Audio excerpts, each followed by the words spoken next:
Tonight on Ghost Host Kitchen, we will be making carrot cake cookies. Of course, the first thing that you have to do is prepare your carrots. Make sure you get them grated into very small pieces. And there you have it. That's about 1 cup of carrot. Okay, for the next step, we're going to mix the dry ingredients.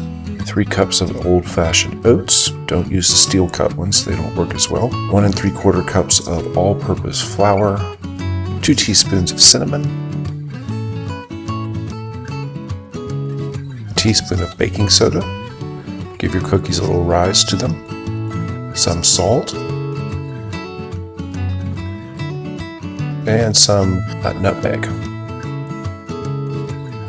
Going back to the salt and the baking soda, if you don't have all-purpose flour, you can use self-rising, in which case you just need to omit the salt and the baking soda. Now we're going to mix the wet ingredients. First, we'll put in a cup of softened butter. Get your stand mixer going.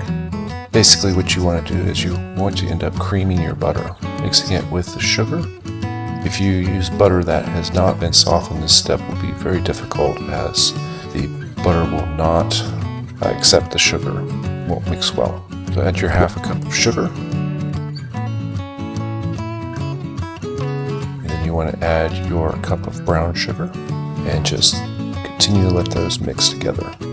As you can see here, the consistency is very well mixed at this point, and you can start to move on to the next step after this.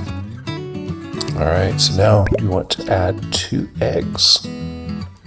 These cookies will be better if the eggs have also had time to sit out and come to room temperature.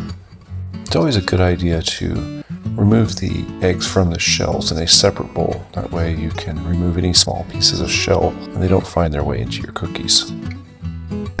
Once the eggs are well incorporated, let's add 2 teaspoons of vanilla extract, being sure to periodically scrape your bowl. You don't want the ingredients to pile up on the sides or on the beater. You want them to mix well and incorporate together. As you can see from this view, you can really get those ingredients off of the sides of the bowl so they can get well mixed. So now we're going to combine the wet and dry ingredients. These will be the ingredients that we had previously mixed together: the oats, the flour, baking soda, salt. Just add them on in there, stir them together. Once those are incorporated, add the carrots that we grated. Give it a few minutes to mix well in there, and then add your pecans. Walnuts can also be used. Be sure to scrape down the sides of your bowl as part of this step. Again, get those ingredients well mixed. We're going to put the cookie dough onto your baking sheet. We use a stone with a seal pad. You can use any kind of baking sheet along with some parchment paper. You don't want to use wax paper because that wax will melt and get into your cookies.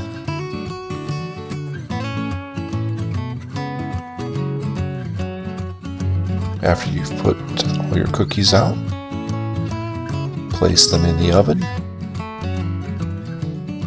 and bake them at 350 degrees for 12 or 14 minutes.